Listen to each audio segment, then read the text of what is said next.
신바람 사연 아파트. 오늘의 사연 시작하겠습니다. 안녕하세요. 7살 연하 남편과 결혼 10개월 차인 39 여자입니다. 결혼이 꽤 늦은 편이지요? 예전 20대 후반에 결혼을 목전에 두고 청첩장까지 돌리고 나서 파혼한 뒤로 두 번 다시 결혼하지 않겠다고 다짐하고 혼자 살아왔습니다. 전문대 졸업 후 미용실 보조부터 시작해 지금은 제 이름으로 된 미용실 하나 갖고 있습니다. 요즘은 시국이 시국인지라 벌이가 예전만큼 되지는 않는데 그래도 한 곳에서 오래 장사해와서 입에 풀칠할 정도로는 벌고 살고 있어요. 미용실이다 보니 손님들이 제가 원하지 않아도 자기들 결혼 생활에 대해서 넋두리도 자주 해주시다 보니 결혼에 실패한 후로 다른 인연이 있지는 않을까 기대도 해봤지만 어느 순간부터 이것저것 재면서 사느니 차라리 혼자서 지내는 게 더 낫겠다는 생각을 하고 32살이 되던 해부터는 그 마음을 확실히 굳혀서 혼자서 지내기로 했는데 이렇게 덜컥 결혼을 해버리고 또 후회하고 있네요. 제가 연하남에 눈이 멀어서 제 팔자 제가 꼬았다고 손가락질 하실 분들도 계시겠지만 그래도 어디 하소연할 곳도 없고 제 이야기나 한번 해보도록 하겠습니다. 한참 거리두기다 뭐다 해서 장사가 한풀 꺾인 적이 있어요. 손님이 떨어지니 수입이 줄고 그 스트레스를 먹는 데다 풀다 보니까 몸이 엄청 불어나 있더라고요. 평생 눈치 안 보고 혼자 살지언정 그래도 제 자신을 가꾸는데 손을 놓지 말자는 주의여서 부랴부랴 헬스장을 끊어 운동을 시작하게 되었습니다. 신랑은 헬스장에서 만났어요. 헬스장에서 일하고 있는 트레이너였고 오며 가며 인사하며 자연스럽게 친해지게 되었는데 어느 날 신랑이 어떻게 제 연락처를 알아냈는지 제게 먼저 연락을 해서 저녁 식사나 같이 하고 싶다고 해오더라고요. 그렇게 몇 번 더 만남을 갖게 되었고 신랑이 저에게 교제를 요청해 왔습니다. 헬스 트레이너라서 몸도 좋고 서글서글한 성격에 저도 호감이 가기는 했지만 7살이나 어린데다가 저는 결혼할 생각이 없었기 때문에 고민을 했어요. 남편이 결혼 생각까지 가지고 있는지는 몰랐지만 나이 차이가 많이 나는 부분이 가장 부담스러웠습니다. 그래서 거절을 했어요.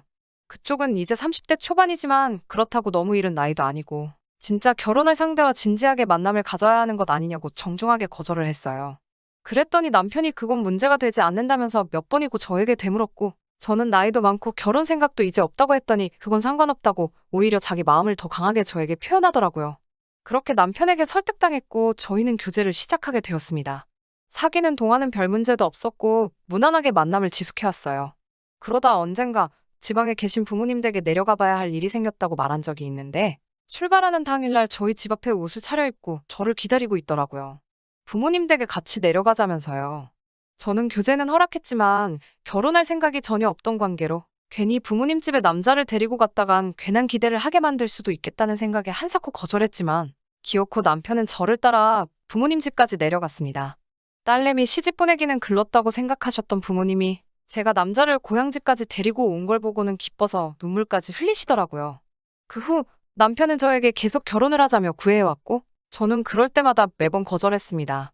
혼자 살아온 게 오래되었기 때문에 제 삶에 다른 사람이 들어온다는 건 상상도 할 수 없었고 이 나이 먹어서 가정을 꾸리고 아이를 갖는다는 상상을 하니 정말 너무나도 자신이 없었어요. 하지만 남편의 끊임없는 구애와 제가 시집가는 것만 오매불만 기다리던 부모님의 설득에 결국 남편의 청에 응하게 되었어요. 처음 시부모님을 만나는 자리는 긴장보다 고민이 더 되었어요. 아무래도 제가 40을 바라보는 여자다 보니 시어머니가 저를 좋게 보지는 않을 거라는 생각이 들었거든요. 역시나 처음 뵙는 자리에서 조금 불편한 기색을 숨기지 않으셨지만 남편과 저의 결혼을 받아들이는 분위기였습니다. 그때 남편의 경제적인 부분에 대해 처음 알게 되었는데 결혼을 하고 싶다는 말과는 다르게 모아둔 돈이 2천도 안 되더라고요.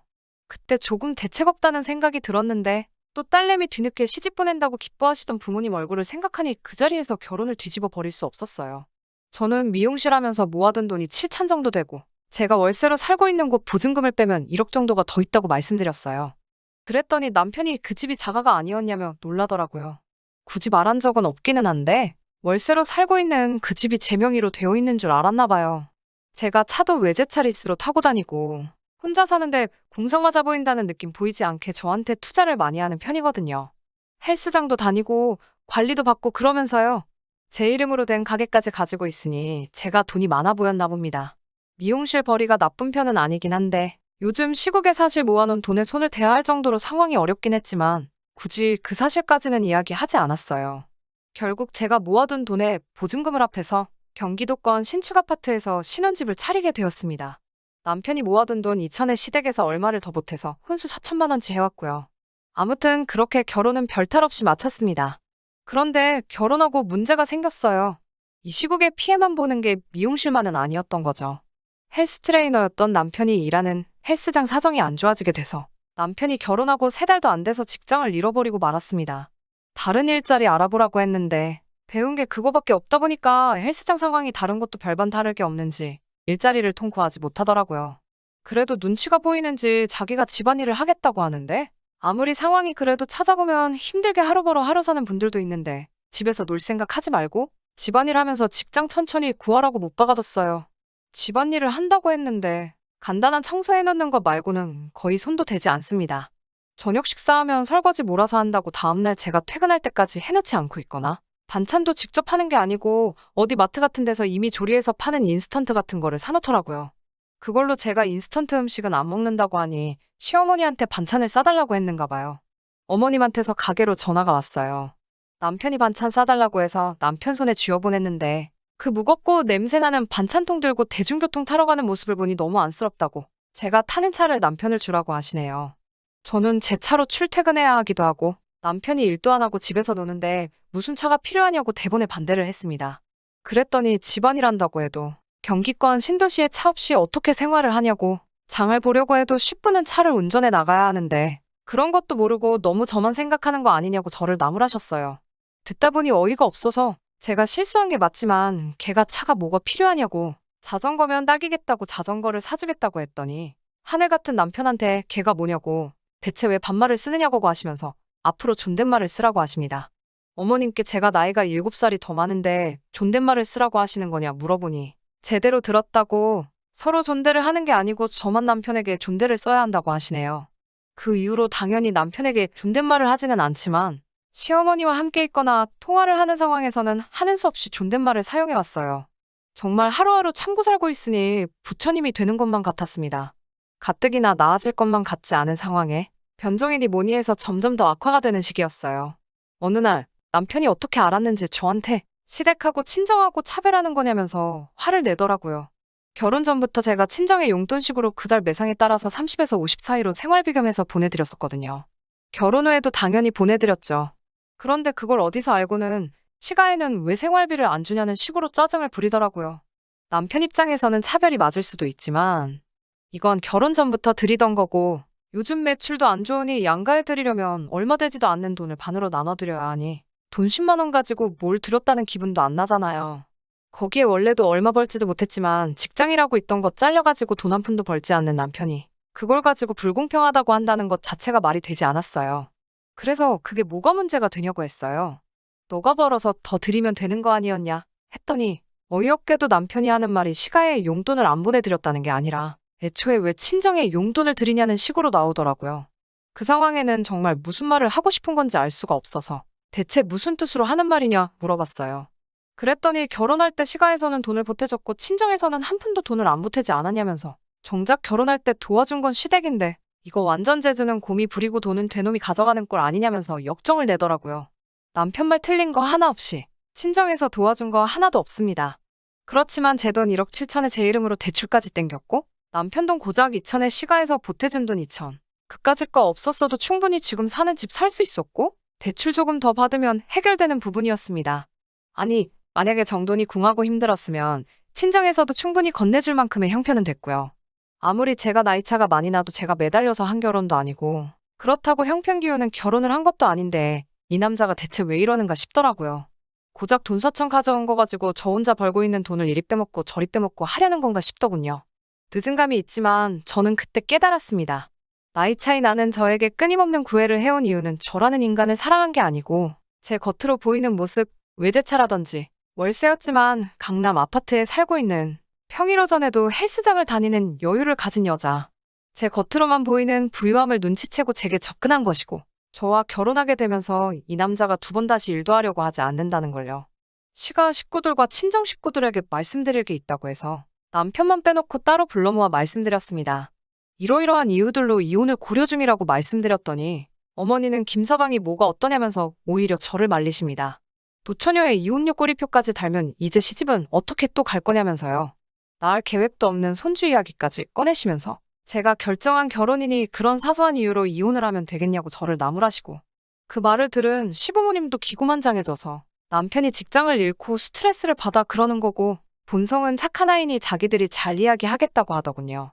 친정엄마만큼은 저를 이해해 주실 줄 알았는데 제 마음 하나 아무도 몰라주는 이 상황이 정말 답답합니다. 후기입니다. 혼자서 끙끙 앓고 있던 와중에 사건이 하나 더 터져버렸네요. 그날로부터 얼마 되지 않아서 남편이 술값으로 100만 원을 카드로 긁고 왔어요.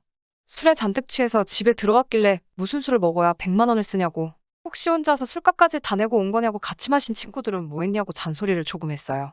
남편은 버럭 화를 내면서 지금 자기 친구들 중 결혼 안 한 애들은 20대 중반의 여자들을 만나고 있고 결혼한 친구들도 비슷한 또래의 여자들과 살림 차려 살고 있는데 내일 모레 40대는 와이프 데리고 살고 있지 않느냐고 하더라고요.